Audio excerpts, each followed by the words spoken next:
Hey, what's going on? It's your boy BT, and I came here to talk some boxing with the thousands of True School Sports subscribers. Now, another video about Errol Spence Jr. Y'all might be getting tired of this, but it is what it is. We're back on the YouTube grind, so everybody wants to talk about Errol Spence. Everybody kept asking me, BT, what do you think about Spence Porter? So I already gave you my take on Spence Porter.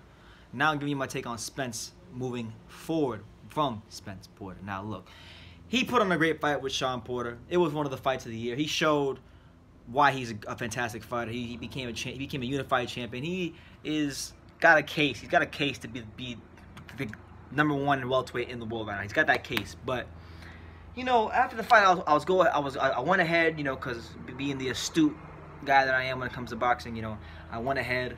I watched a couple of the post-fight press conferences. I was reading some quotes in the media.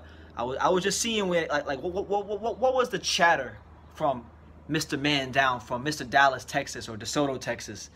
I wanted to see what Errol Spence was, where his head was at as far as what he's thinking about doing next with his career. So I opened my ears up because I know from all these years of listening to, you know, blaring rap music in my headphones at full volume, I know that my hearing isn't the best sometimes. So I listened up real closely to see who he was thinking about fighting next. And what names did I hear? What names did Brendan Taylor, True School Sports, the cash cow of the YouTube boxing community, the YTBC, what names did he hear from the mouth of Errol Spence when I talked about what he will do next with his career? Did we hear Terence Crawford? No. Did we hear Manny Pacquiao? No. What names did we hear? We heard the names like Julian Williams. We heard names like Danny Garcia. Oh my God. Okay, Errol. I see what's going on, Errol. I see what's going on. I know you and Al, y'all real cool. You know, y'all go to Benihana together, and y'all talk business at Benihana. I know that you guys go to, you know, all the places in Texas like Whataburger and get French fries and milkshakes and discuss whatever you gotta do and all that blase bullshit. But listen, Al's got you.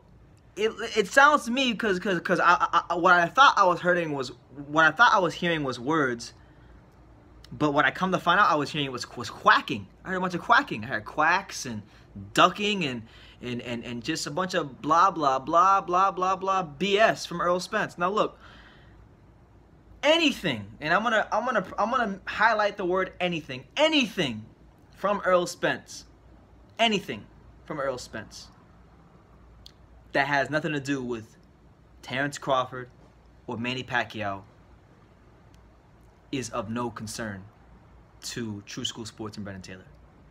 It gets no respect from True School Sports and Brendan Taylor. Now look, I'm not trying to shit on Danny Garcia. Danny Garcia is an excellent fighter, but let's look at Danny Garcia objectively here for a second. What's the point of him fighting Danny Garcia? Okay, Danny Garcia fought my boy Adrian Granados. You know, he beat him soundly. Okay, good win for him. Nobody's ever beat up Granados like Danny Garcia did, so credit to him for that. But before that, you know, Granados' fight by many was not considered a big fight. It was not considered a big fight, and many people actually considered it a cherry pick. I wouldn't go that far to call it a cherry pick, but it wasn't considered a big fight. So if we look at Danny Garcia's big fights, you know, like Keith Thurman, like Shawn Porter, what were the results of those fights? L's. The boy held an L on both occasions. So the fights that mattered for Danny Garcia, all the fights that have ever mattered at 147 for Danny Garcia, he's lost them. And now you're telling me when you got Manny Pacquiao signed to the same promotional company, Manny Pacquiao's coming off a big win against Keith Thurman and taking his O. You know, they could unify titles. He's world champion, so you can't really make the same excuse you make with Crawford. You know, Manny Pacquiao's there to fight, and then as it pertains to Crawford, there was no mention of Crawford. There was no mention of Crawford. We heard Julian Williams. We heard Julian J-Rock Williams and Danny Garcia, two Philadelphia fighters who, quite frankly, as far as I'm concerned, shouldn't have shit to do with Errol Spence Jr. right now after a win like that, get mentioned before Terence Crawford out of Errol's own mouth.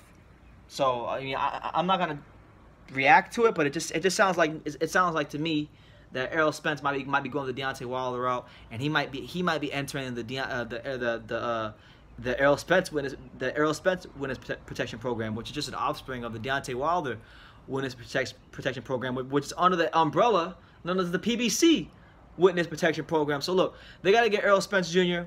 If he's not fighting Manny Pacquiao or freaking Terence Crawford next, he has officially entered the witness protection program for boxing, because there's no justifiable reason for him to be fighting Danny Garcia. Danny Garcia is not an elite welterweight. He's not beating an elite welterweight, and he hasn't.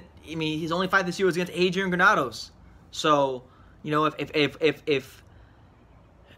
this the guy you guys are saying that is the #1 welterweight, I mean, I'm not trying to hate on Errol Spence. I'm a fan of Errol Spence. You know, I support him. I have two Errol Spence T-shirts. Okay, I've gone to his fights. I've spent money to go to his fights. I like Errol Spence, but we call a spade here on True School Sports. And listen. When it comes to Errol Spence, all we hear is man down and strap season. So if it's strap season, then you need to be fighting for straps. Otherwise, it's just you're a seasonal fighter. You know, there's no reason for the strap. There's no reason for strap season if you're not fighting for straps. And last time I checked, the only two guys, now that you beat Sean Porter and you beat the weakest of the other champions in the division, okay? No disrespect to Sean Porter, but he is not a better fighter than Terence Crawford, and he is not a better fighter than Manny Pacquiao. No doubt about it. He's not. So now that you gotten that belt, the only other two guys in the division that stand in the way between you becoming an undisputed welterweight champion, which is what you claim is your dream, are Manny Pacquiao and Terence Crawford. Manny Pacquiao is signed to your promotional company. He's a legend. He's a pay-per-view draw. And he's done record-breaking numbers in your hometown of Dallas Cowboys Stadium. So next, from a boxing standpoint, from a money-making standpoint, from a business standpoint, Manny Pacquiao makes the most sense next. But also, you do have Terence Crawford, and look, that is a fight that a lot of people, of the fight fans, want to see. That is a fight that many would argue that your career will be measured on, because let's have it right, man. A big percentage of boxing media, experts, fans view Errol Spence and Terence Crawford as the #1 and #2 welterweights. That's what the consensus is for a lot of people. And if he's not fighting Terence Crawford next, and then he's not fighting him to fight Danny Garcia, who's never beaten ever. He's never beaten one elite welterweight. His whole run at welterweight, he's never beaten one. Gave good accounts of himself. I won't shit on Danny Garcia. He gave some good accounts of himself.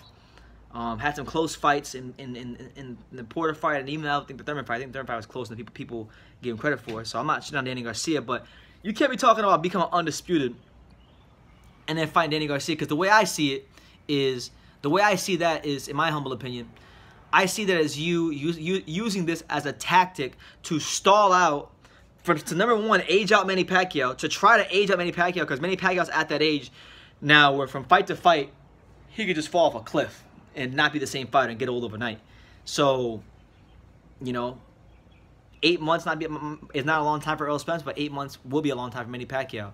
So they're trying to age out Manny Pacquiao, and while they're trying to age out Manny Pacquiao, they're trying to freeze out Terence Crawford altogether, because Terence Crawford is on the other side of the street, and I hate that other side of the street talk, but that other side of the street talk started with Errol Spence. He said that if Terence Crawford was going to fight him, he has to come to Fox, he has to come to Showtime, and do all this BS. But listen, last time I checked, you know, Tyson Fury and Deontay Wilder, as it's been reported to the media, they're looking at having a fight next year for the rematch, and if that happens, it'll have to be a co-promotion with ESPN and Fox and Top Rank and PBC. All those entities, all those boxing entities will have to come together, and they'll have to co-promote the same way when Pacquiao fought Floyd, they had to get Showtime and HBO together for that. So all that other side of the street talk, it's just smoke screens and their roadblocks and their goalposts that get moved all the time in boxing. So it's the oldest trick in the book, and I think you know, Errol Spence Jr. If we ain't talking about Terence Crawford, we ain't talking about nothing. If we ain't talking about Terence Crawford and Manny Pacquiao, we ain't talking about nothing. But I know for a lot of people, and I'm speaking for a lot of the hardcore boxing fans, this video right here is for the hardcore boxing fans. This isn't for the casuals. This isn't for all the people. This is for the hardcore boxing fans. So I'm speaking for us right now. If you ain't talking Terence Crawford, you ain't talking nothing, because Terence Crawford is regarded by many people out there to be the best pound-for-pound fighter in the world. I don't have him the best pound for pound fighter in the world, but he's certainly my top 3 or top 5, top 3, top 5. He's up there. He's an elite fighter. He's won world titles in 3 weight classes. He's been undisputed in 1 weight class. He has accomplished more in boxing than Errol Spence has. And the way I see it, it doesn't matter if it's this year or the following year. When they get in the ring, Errol Spence is going to get his ass up by Terence Crawford. No doubt about it. He's too versatile, too sharp, too skilled, too smart, too strong for Errol Spence Jr. And the way I see it is they're just delaying the inevitable of Terence Crawford putting on a pound-for-pound star-making performance against a fellow undefeated world champion himself in Errol Spence Jr. So I'm praying to death that Errol Spence didn't sign his papers to go into the Al Heyman / PBC / Deontay Wilder witness protection program, because that would just be a shame, because Errol Spence has been somebody that I've really enjoyed watching and covering, and there's no reason for him to be fighting Danny Garcia next, because Danny Garcia, as far as I'm concerned, aside from commentating, is not even relevant to the top 3 to 4 welterweights in the world right now. He's not relevant right now. He's not. He's still a good fighter, but he's not relevant right now. So there's that, and then you know, it's all about becoming undisputed. So if that's truly what it's about, then fight the guys with the belts. And the only guys that have that belts at the moment are Manny Pacquiao and Terence Crawford. So ball is on your court, Errol Spence. You know, you set it up and they'll make it up with Terence Crawford in Top Rank. So that's my thoughts. Hopefully Errol Spence doesn't go into hiding. He's out here talking about moving to 154, which I'll say this. If Errol Spence ever follows through, let's say Errol Spence, his next fight, let's say he wants to experiment and go to 154 and fight Julian Williams. That will be the death, the official death of any Crawford versus Spence fight, because then he's already big enough as it is. Him fighting 154, his body will get acclimated to that, and making 147 will get a lot harder, and at that point in time, it'll be pointless. So it's either you're fighting Crawford in 2020 or we ain't talking about nothing. So I'm going to leave it at that. You guys have a blessed day. It's your boy BT, True School Sports. Leave your comments down below.